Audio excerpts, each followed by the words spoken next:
Ora então, bom dia. Sim, sou eu, não se preocupem. A voz é só um bocadinho diferente, mas sou eu. Vamos abrir as nossas Bíblias em Gênesis 9, em que continuação não só ao estudo que estamos a fazer, deste panorama do Velho Testamento, mas também em continuação às leituras que já fizemos. Desculpem, Gênesis 8, não 9. Gênesis 8. E nós vamos ler o texto primeiro. Nós vamos saltar aqui alguns versículos, mas eu vou dando essa indicação também para a nossa orientação. Então, Gênesis 8. Gênesis 8. E vamos começar no versículo 1. E lembrou-se Deus de Noé e de todo o animal e de toda a res que com ele estava na arca. E Deus fez passar um vento sobre a terra e aquietaram-se as águas. Cerraram-se também as fontes do abismo e as janelas dos céus, e a chuva dos céus deteve-se. E as águas tomaram de sobre a terra continuamente, e ao cabo de 150 dias as águas minguaram. E a arca repousou no 7º mês, no dia 17 do mês, sobre os montes Ararat. Versículo 15. Então Deus falou a Noé, dizendo: sai da arca, tu e a tua mulher e os teus filhos, e as mulheres dos teus filhos contigo. Todo o animal que está contigo, de toda a carne, de ave e de gado, e de todo o réptil que se roja sobre a terra, traz para fora contigo, e povoem abundantemente a terra, e frutifiquem e se multipliquem sobre a terra. Então saiu Noé e seus filhos e sua mulher, e as mulheres dos seus filhos com ele. Todo o animal, todo o réptil, toda a ave, tudo o que se move sobre a terra conforme as suas famílias, saiu para fora da arca. E edificou Noé um altar ao Senhor, e tomou de todo o animal limpo e de toda a ave limpa, e ofereceu holocaustos sobre o altar. Capítulo 9, versículos 1 a 17. E abençoou Deus a Noé e a seus filhos, e disse-lhes: frutificai e multiplicai-vos, e enchei a terra. E será o vosso temor e o vosso pavor sobre todo o animal da terra e sobre toda a ave dos céus. Tudo o que se move sobre a terra e todos os peixes do mar na vossa mão serão entregues. Tudo quanto se move, que é vivente, será para vosso mantimento. Tudo vos tenho dado como a erva verde. A carne, porém, com a sua vida, isto é, com o seu sangue, não comereis. E certamente requererei o vosso sangue, o sangue da vossa vida. Da mão de todo o animal o requererei, como também da mão do homem, e da mão do irmão de cada um requererei a vida do homem. Quem derramar o sangue do homem pelo homem, e seu sangue será derramado. Porque Deus fez o homem conforme a sua imagem. Mas vós frutificai-vos e multiplicai-vos, povoai abundantemente a terra e multiplicai-vos nela. E falou Deus a Noé e a seus filhos com ele, dizendo: e eu, eis que estabeleço o meu concerto convosco e com a vossa semente depois de vós, e com toda a alma vivente que convosco está, de aves, de reses, de todo o animal da terra convosco, desde todos os que saíram da arca, até todo o animal da terra.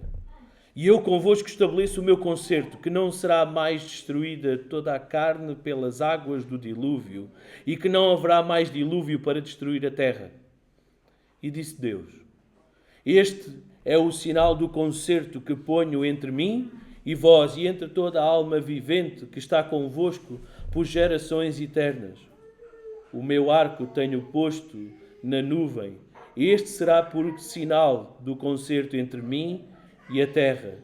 E acontecerá que, quando eu trouxer nuvens sobre a terra, aparecerá o arco nas nuvens. Então me lembrarei do meu concerto que está entre mim e vós, e ainda toda a alma vivente de toda a carne. E as águas não se tornarão mais em dilúvio para destruir toda a carne. E estará o arco nas nuvens, e eu o verei para me lembrar do concerto eterno entre Deus e toda a alma vivente de toda a carne que está sobre a terra.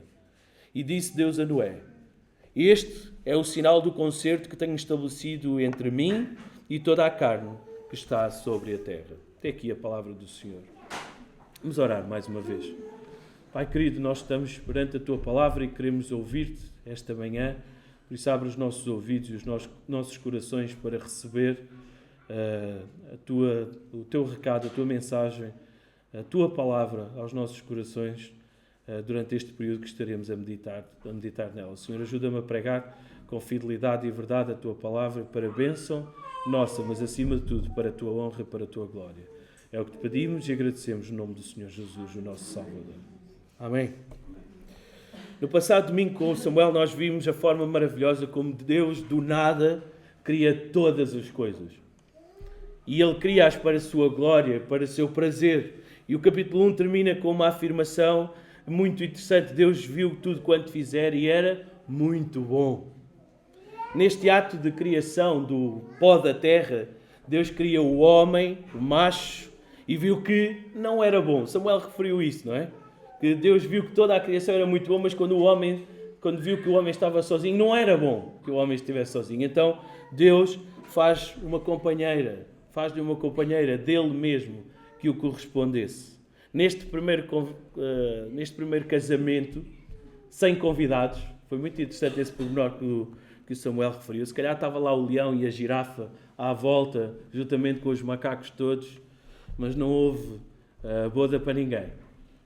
E aquele casamento sem convidados, como foi referido,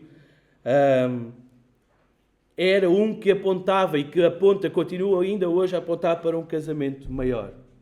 O primeiro e único em que marido e mulher não são o foco da cerimónia, mas sim o foco daquela cerimónia era Deus, o Criador, que os tinha criado e colocado ali. Este casamento e união com o próprio Deus, esse era muito, muito bom. E com este casamento perfeito, Deus dá a vida e começa, neste momento, a gênese do seu povo, para que com este povo, seu próprio particular, ele se venha a relacionar. Com este povo ele venha a amar e a ser amado, a ser glorificado, até que algo de muito mau acontece. Homem e mulher desobedecem e tudo o que era perfeito até então, tudo o que era muito bom, deixa de o ser. A terra e toda a humanidade são condenadas e o suado e árduo trabalho, a dor e a morte passam a existir. Mesmo após a queda, as orientações de Adão e Eva mantiveram-se. Eles tiveram agora, não no jardim, mas em toda a terra, eles continuaram a ter o mesmo mandamento de Deus, ser fecundos e multiplicarem-se, encherem a terra. Assim como cuidar da terra, governá-la, enchê-la, governá-la e sujeitá-la. De outra forma, eles não se conseguiriam suster. Sim, porque eu não sei qual é a vossa ideia, se Adão e Eva comeriam no jardim. Com certeza comeriam, teriam as suas refeições. Mas provavelmente comeriam por prazer, não por necessidade de satisfazer os seus próprios corpos físicos. É a mera opinião minha, não precisam concordar comigo. Mas uma coisa eu garanto-vos, a seguir à queda, há necessidade de alimentação. Porque o corpo vai-se denegrindo, vai-se degenerando. E é necessária essa alimentação. Então eles têm que cuidar da terra, têm que governar a terra para também se conseguirem suster na terra, na medida que lhes é ordenado. Nós vemos então novas famílias a surgirem, cidades a serem levantadas, assim como novos ofícios. Os capítulos seguintes, até onde começámos a leitura do nosso texto hoje, falam-nos do nascimento da metalurgia, da música, da pecuária. Aliás, em boa verdade, logo a seguir à queda, nós vemos que Caim e Abel são logo exemplos dessas indústrias que começam logo a aparecer. Ainda dizem que a Bíblia é um livro antiquado. Está cá tudo. Os anos a estes homens e mulheres que viviam sobre a terra eram somados. Nós vemos descritos patriarcas com 800 e 900 anos. Coisa que hoje em dia não nos cabe na nossa cabeça. E todos eles, à exceção de Enoque, viram a sua vida de árduo trabalho a iniciar e a terminar. Se vocês virem lá na genealogia, diz, e morreu com não sei quantos anos. E morreu com não sei quantos. Ou viveu, aliás, correção, viveu 960 anos e morreu. É interessante. Enoque é a única pessoa a quem isto não acontece, em que Deus o tomou para si. Porque Enoque andava com Deus. A questão é que Enoque não representava a humanidade daquele tempo. Enoque era um entre milhares. Por causa do estrago feito no Éden, agora, na terra, mas fora do paraíso, como nós habitualmente o descrevemos, o que nós vemos a ser multiplicado e a intensificado é a maldade do homem. E nós vemos isso logo a seguir. 2 exemplos que nós muito bem conhecemos, ou pelo menos um deles conhecemos muito bem. Há um irmão a matar o outro por inveja. O muito bom de Deus deixou de o ser. O descendente de Caim, que mata Abel por inveja, Lameque, toma para si 2 mulheres. Esse não foi o casamento que Deus instituiu. E não só toma 2 mulheres, como lhes canta um cântico todo altivo e cheio de si, a dizer que matei um homem, matei um moço porque se fez a mim. A maldade era de tal ordem que o próprio Deus declara, como nós lemos, o meu espírito não agirá para sempre no homem, pois este é carnal. Os seus dias serão 120 anos. E mais, viu o Senhor que a maldade do homem na terra era grande e que toda a imaginação dos seus pensamentos, do seu coração, era continuamente má. Então o Senhor se arrependeu de ter criado o homem. E disse o Senhor, destruirei da face da terra o homem que criei. Tanto o homem como o gado, os animais que rastejam, as aves do céu, pois me arrependo de os ter feito. Tal era a multiplicação da maldade do homem. O povo que Deus cria para si volta-lhe as costas. E este povo esquece que Deus, quando tinha todo o direito de agir em justiça, Ele age em graça e misericórdia com Adão e Eva lá no jardim, quando os poupa. E de seguida com o próprio Caim, quando Caim mata Abel. Era justo que Deus tomasse a sua vida, que o sangue de Caim fosse derramado por causa do sangue de Abel, que tinha sido derramado injustamente. Durante todo este tempo, até ao dilúvio, Deus esteve a ser paciente, como Pedro nos diz na sua primeira carta. Esteve a ser paciente com a humanidade, até que, basta, destruirei de toda a face da terra o homem e tudo o que existe. É aí que Deus então aplica a sua justiça. À semelhança do que acontece no Éden, o pecado para o Senhor nunca pode ficar sem consequência. E é por isso que, castigando toda a terra e todo o ser vivente, as águas do dilúvio cobrem toda a terra, destruindo a vida como se fosse um reset. Sabem quando o computador lá em casa não está a funcionar e a gente carrega no botão que diz reset, ou então carrega no power durante algum tempo para que ele volte a iniciar, na esperança de que aquilo funcione? Bem, Deus não tinha provavelmente esperança que fosse funcionar. Deus já sabia o que é que iria acontecer a seguir. Mas o que Deus faz é destruir, cumprir com aquilo que prometeu, destruir de toda a face da terra a maldade do homem. Quase como se as coisas ficassem como quando o Senhor começou a criação. O dilúvio é um ponto de recriação. Há, no entanto, algo importante demais que não nos pode escapar. No exercício da sua justiça, sempre há esperança.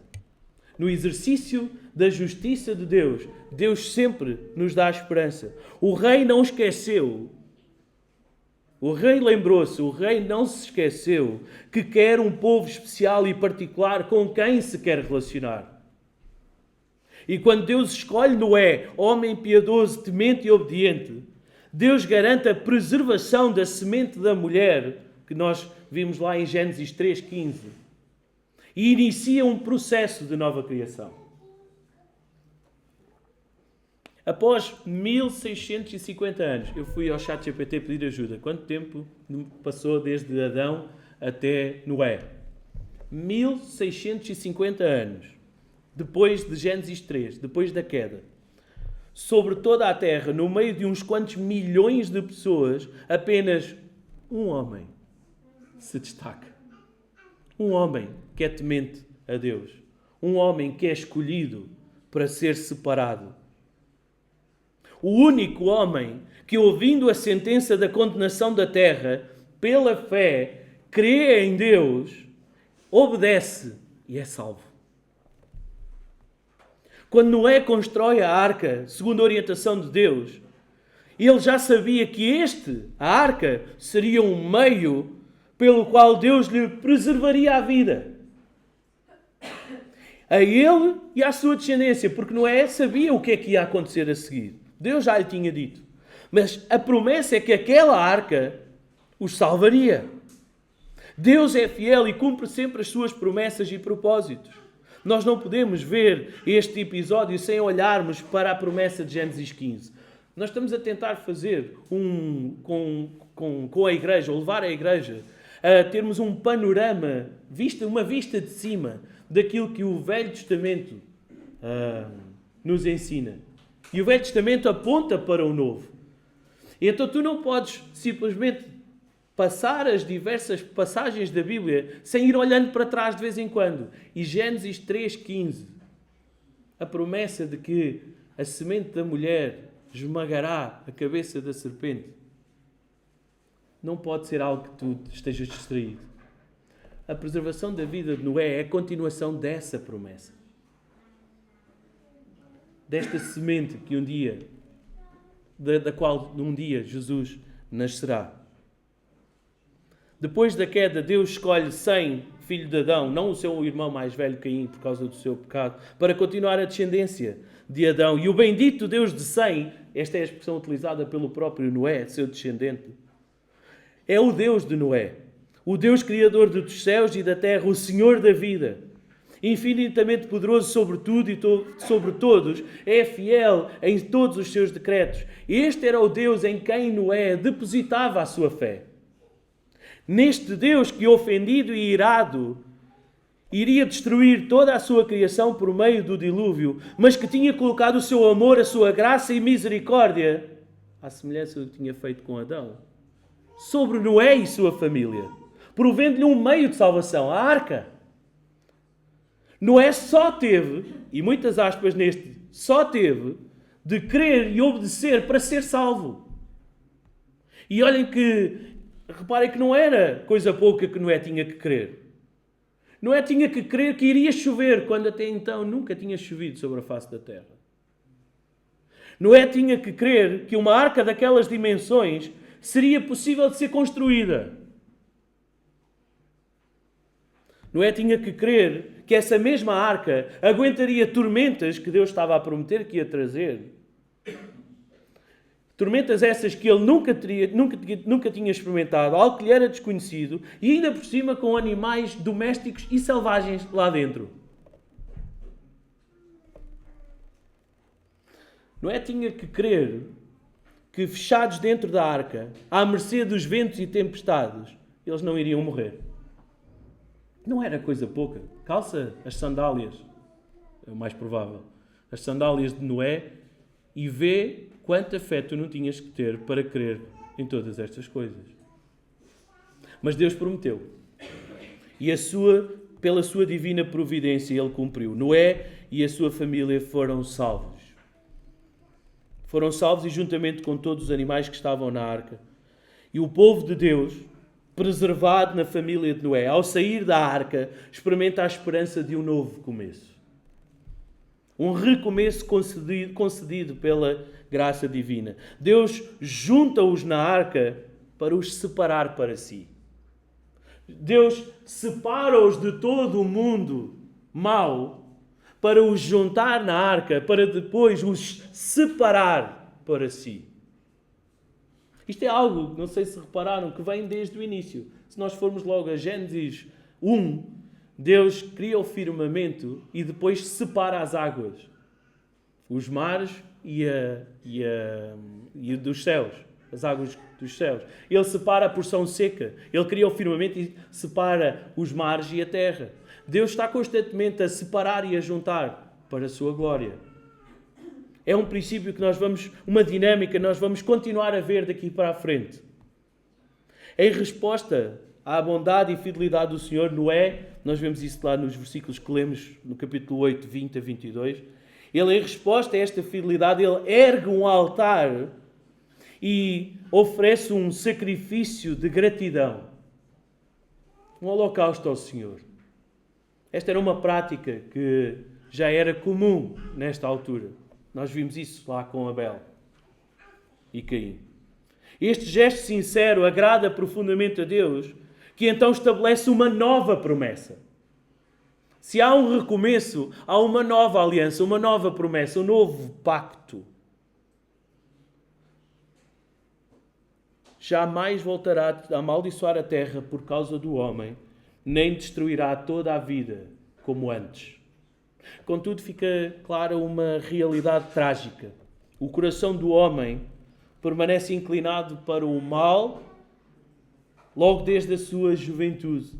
Então o dilúvio purificou a terra, mas não removeu o pecado do coração do homem. É preciso algo mais. É preciso algo maior. A arca salvou Noé e a sua família de serem exterminados de sobre a face da terra. Mas não salva Noé, a sua família e toda a sua descendência do pecado que ainda estaria no seu coração. É preciso algo mais e maior. Algo mais e maior.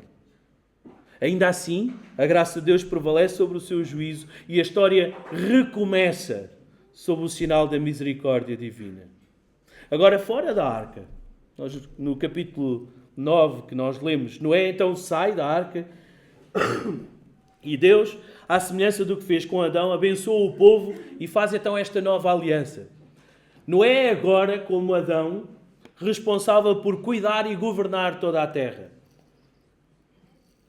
Reparem, ele recebe exatamente as mesmas ordens. A Adão foi-lhe dito: sede fecundos, multiplicai-vos, enchei a terra, sujeitai-a, dominai sobre os peixes do mar, sobre as aves dos céus e sobre todo o animal que rasteja sobre a terra.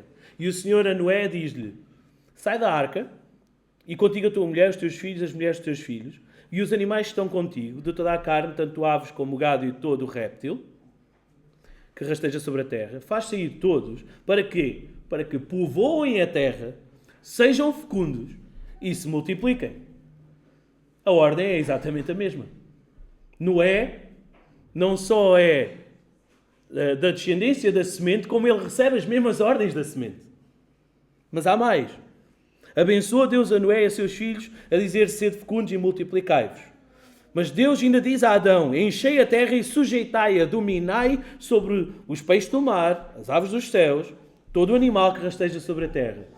E a Noé, no texto que nós lemos, 9:2, diz: pavor e medo de vós virão sobre todos os animais da terra e sobre todas as aves dos céus.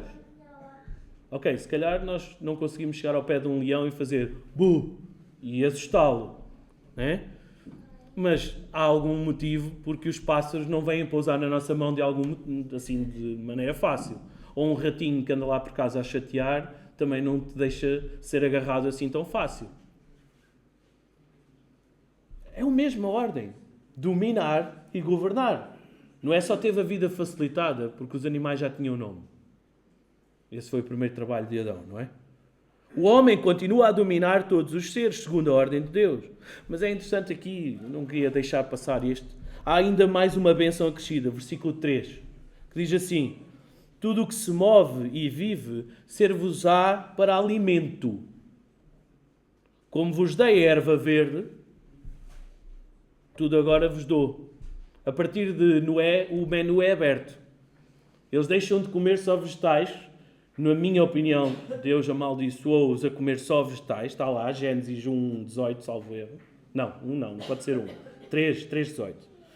Em que dizia que eu dou-vos a comer só vegetais. Agora aqui Deus abre o menu. também é permitido comer carne. Dizem os comentadores que é a partir deste momento que é permitido comer carne. Não me levem a mal. Inclusive, eu tenho uma prima que não come carne, toda a gente sabe. Não é nenhum ataque pessoal a ninguém. Mas também é bom nós pensarmos estas coisas. Tu podes fazer a opção das dietas que quiseres.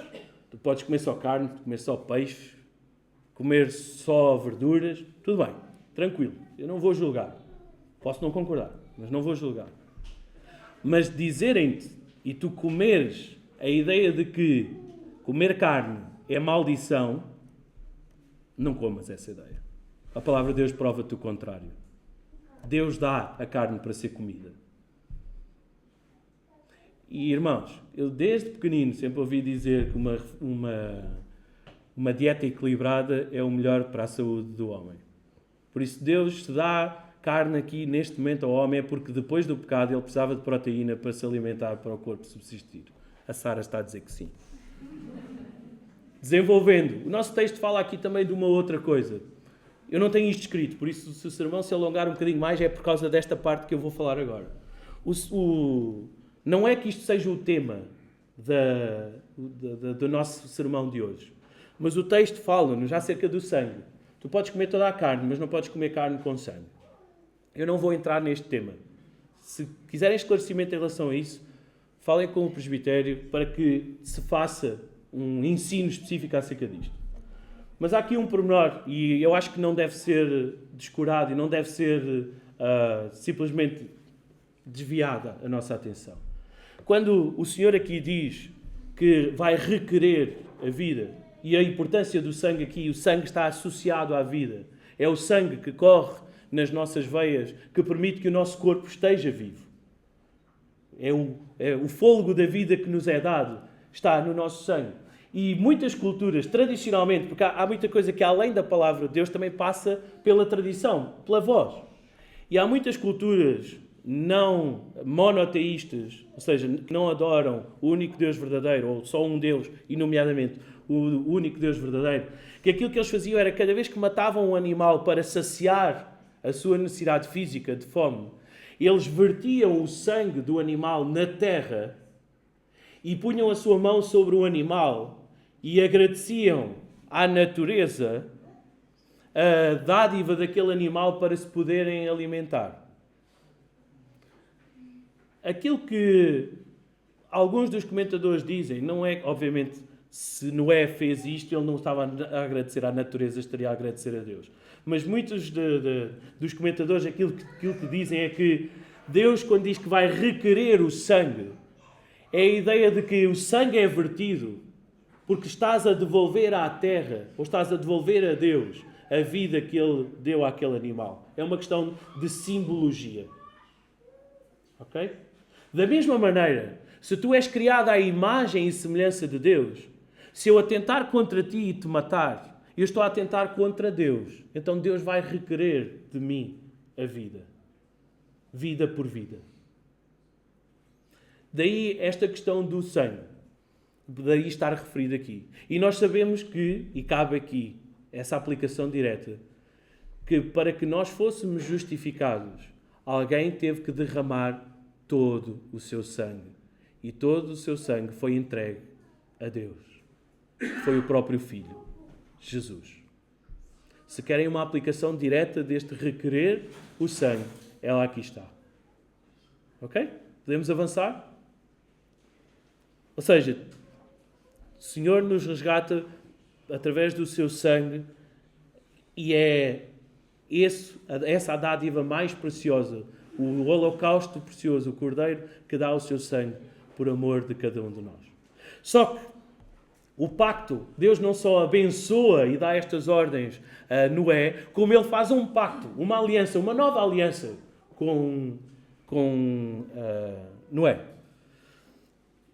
Às vezes nós podemos não ter essa ideia, mas na criação, Deus faz um pacto com a própria criação. Multiplicai-vos, sede fecundos. Isto é um pacto. Deus está a fazer um pacto.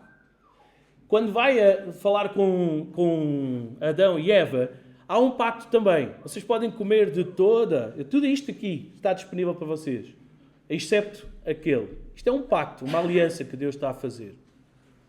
Assim como o pacto da semente, como nós vimos, a promessa da semente. E sabem, são sempre precisos dois lados para fazer uma aliança, um pacto. Para haver um acordo, é sempre necessário haver duas partes. E, em boa verdade, o mais importante de um pacto, de uma aliança, não são as partes, mas sim os termos desse acordo. É muito interessante isto. Qualquer um de nós pode dizer, eu posso fazer uma aliança ali com o Zé, mas a mesma aliança pode ser feita com o Gonçalo. A questão é, a diferença está, somos pessoas diferentes, óbvio, mas é os termos que vão ser ditados, em que eu e o Zé podemos estar de acordo, mas eu e o Gonçalo muito provavelmente não vamos estar de acordo.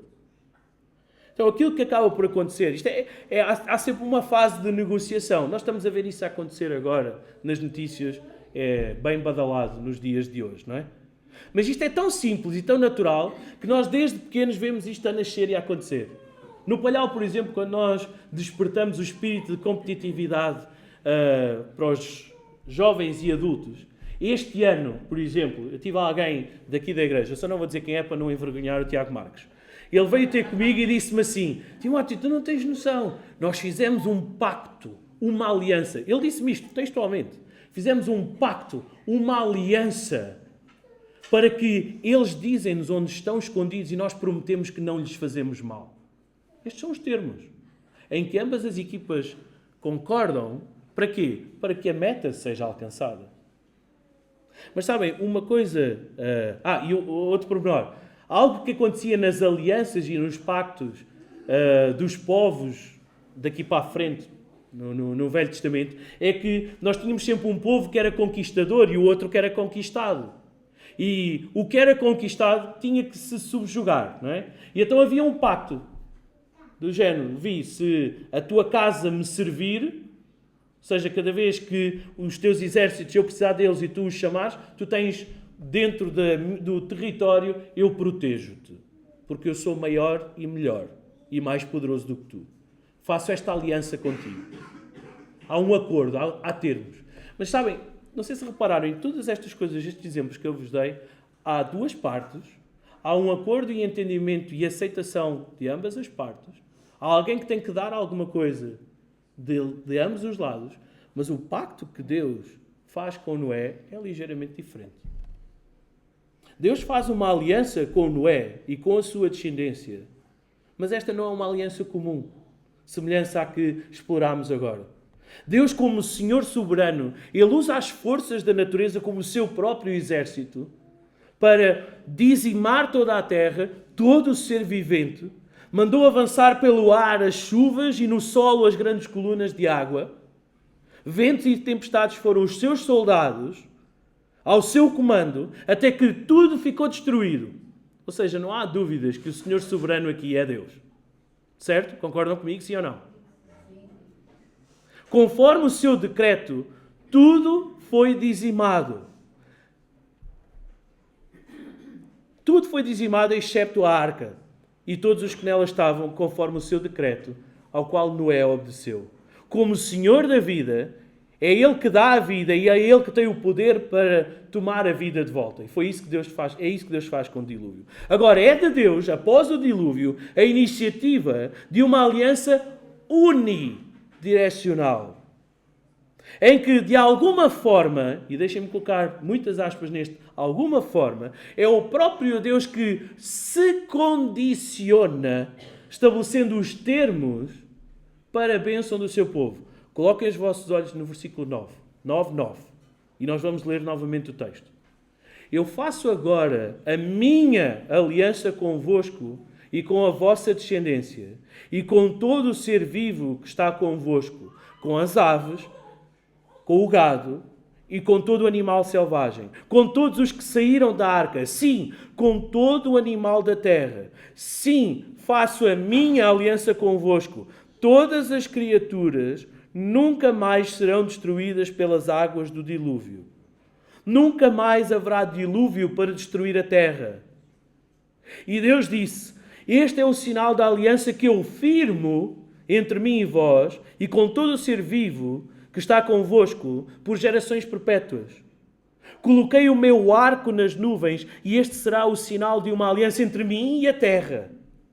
E acontecerá que quando eu trouxer nuvens sobre a terra e o arco aparecer nelas, então me lembrarei da minha aliança que firmei entre mim e vós e com todo o ser vivo de todas as criaturas. E as águas jamais se transformarão em dilúvio para destruir todas as criaturas. O arco estará nas nuvens e eu olharei para ele a fim de me lembrar da aliança perpétua entre Deus e todo o ser vivo de todas as espécies sobre a terra. Disse também Deus a Noé: este é o sinal da aliança que firmei entre mim e todas as criaturas sobre a terra. Quem são as duas partes da aliança? Deus, Noé, a terra, todos os seus descendentes, todo o ser vivente. Quais são os termos desta aliança?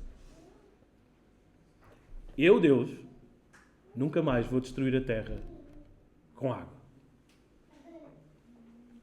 Ponto. Ponto. Não há nada que Noé tenha que fazer aqui. É uma promessa de Deus unidirecional. O Deus dos exércitos pousa o seu arco, pois a batalha terminou. O arco nos céus é uma lembrança, um símbolo da lembrança desta aliança, deste pacto, desta promessa que Deus faz com o homem, com a sua semente e com a terra e todo o ser vivente.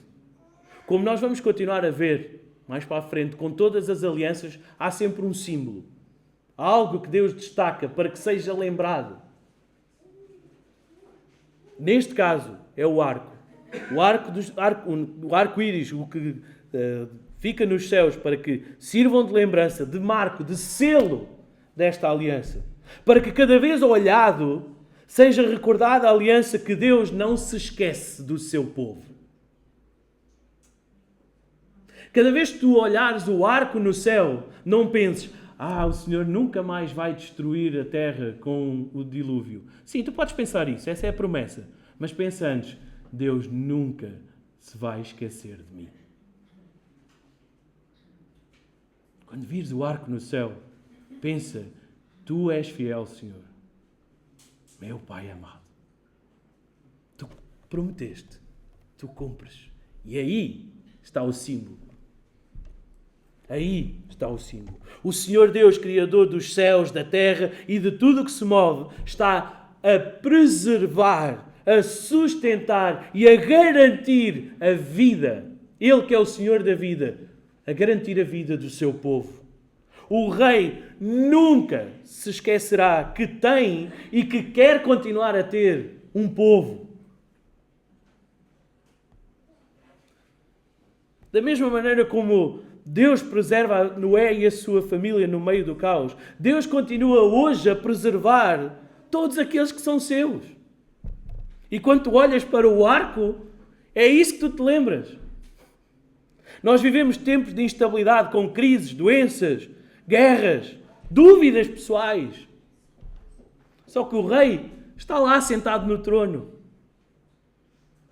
Ele não esquece os seus. Quando tudo à nossa volta parece perder sentido, a fidelidade de Deus e a fidelidade das promessas de Deus é o nosso ponto fixo, é o nosso arco, é para onde nós olhamos. Por isso cultiva a confiança de forma ativa. E só há uma maneira de tu fazeres isso. É conheceres a Deus ainda mais.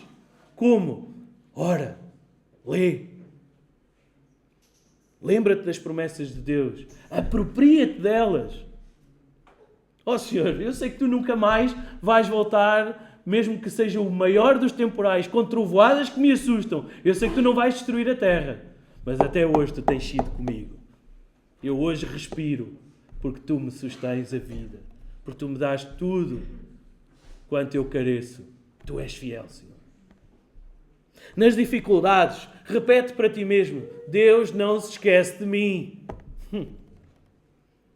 E quão difícil tu é, no meio da dificuldade, tirares o foco de ti mesmo e apropriaste de uma verdade que a Bíblia, de página a página, e como tu vais ver, pelo menos até ao final do Velho Testamento, essa é a nossa intenção, está a prometer que não te vai abandonar. E no Novo Testamento, quando tu passas para Mateus, tu vês que efetivamente Ele não te abandona, porque Ele manda de Jesus. Ele não se esqueceu de ti, Ele cumpre a promessa e manda-te Jesus. Resiste à tentação de achar que tu estás esquecido neste mundo. Confia que o mesmo Deus que sustentou Noé vai te sustentar a ti também. Ele é o Senhor da vida. É Ele que tudo detém nas suas mãos. Vive com um propósito e esperança, como povo do Rei. Deus não está apenas a preservar o seu povo, Ele está a fazer isto com um propósito. Para que, separados, sejamos um povo santo, distinto, que o represente neste mundo. Sejamos a imagem e semelhança dele neste mundo. Que o demos a conhecer a todos quantos não o têm neste mundo. Se o rei nunca se esquecerá que tem e que continuará a querer ter um povo, então a nossa vida, como filhos do rei, deve refletir essa mesma identidade. Nós fomos preservados não apenas para sobreviver, mas para servir o nosso rei, para glorificar o nosso Criador. Por isso, vive com intencionalidade no teu trabalho, nas tuas palavras. O teu serviço na igreja deve mostrar que tu pertences a Deus. Lembra-te que tu és parte de um povo que vive pela graça e para a glória de Deus. Mantém viva a esperança que o mesmo Rei que preserva hoje o seu povo, um dia vai reuni-lo plenamente no seu reino eterno.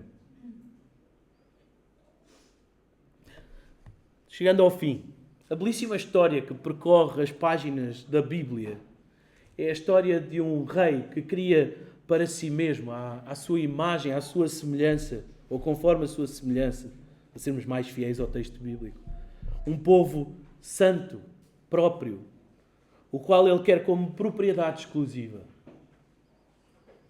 E é interessante, nós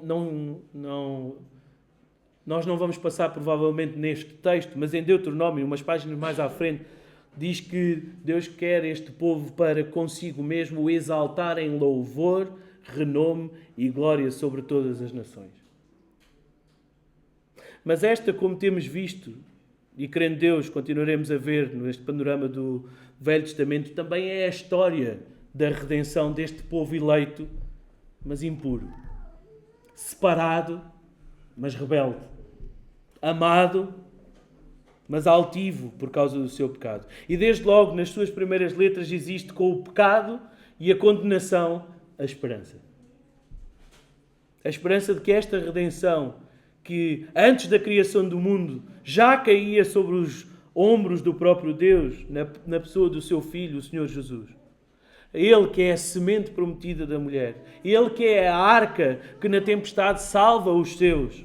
Ele que é o guerreiro que, esmagando a cabeça da serpente, já venceu e a vitória prometida já está vencida e cujo arco já repousa no seu trono de glória, como nós lemos lá em Apocalipse 4:3. E esta foi uma curiosidade muito interessante quando preparávamos os estudos que o Samuel encontrou. Há 2 passagens no Apocalipse que dizem que o arco está lá, atrás do trono. Deus cria-me à sua imagem e semelhança. Ele criou-me para si, para ser seu. Mas eu o ofendo com o meu pecado através dos desejos da minha carne. É por isso que a ira de Deus cai sobre mim. Porque é isso que eu mereço. Só que Deus não é só justo. Ele é igualmente amoroso, gracioso e misericordioso.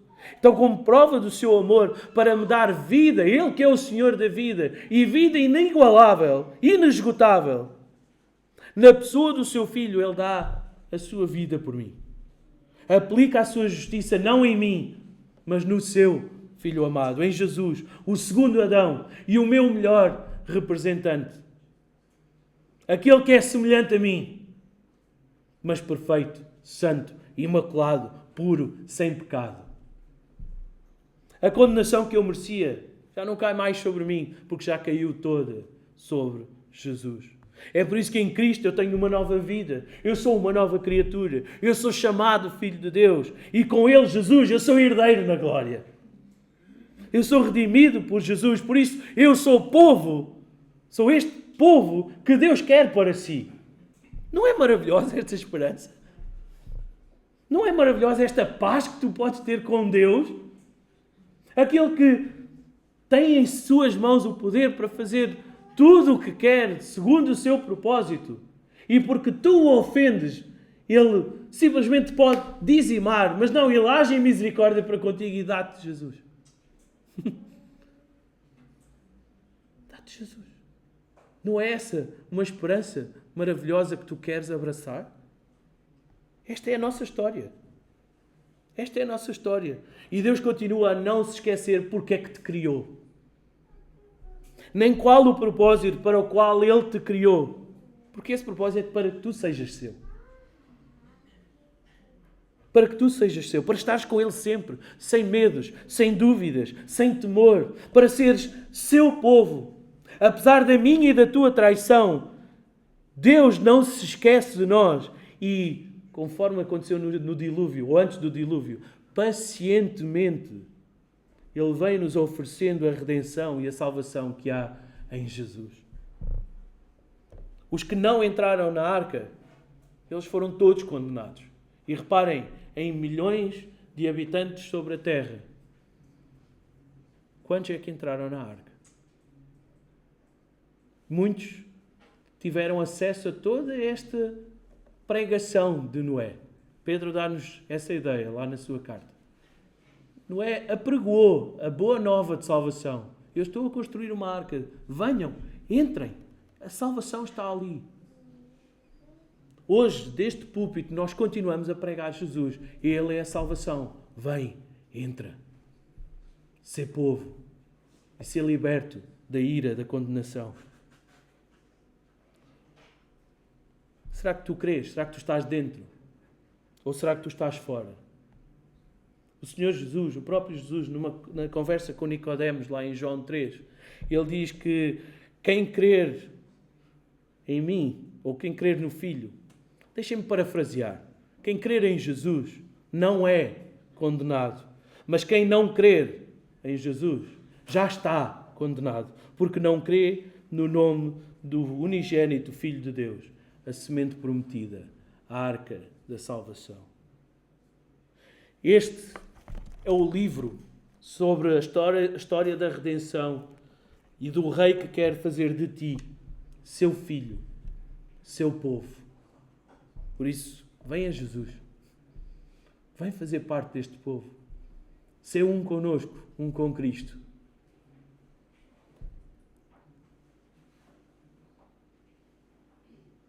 Não deixes passar esta oportunidade de te veres livre da condenação que ainda paira sobre a tua cabeça.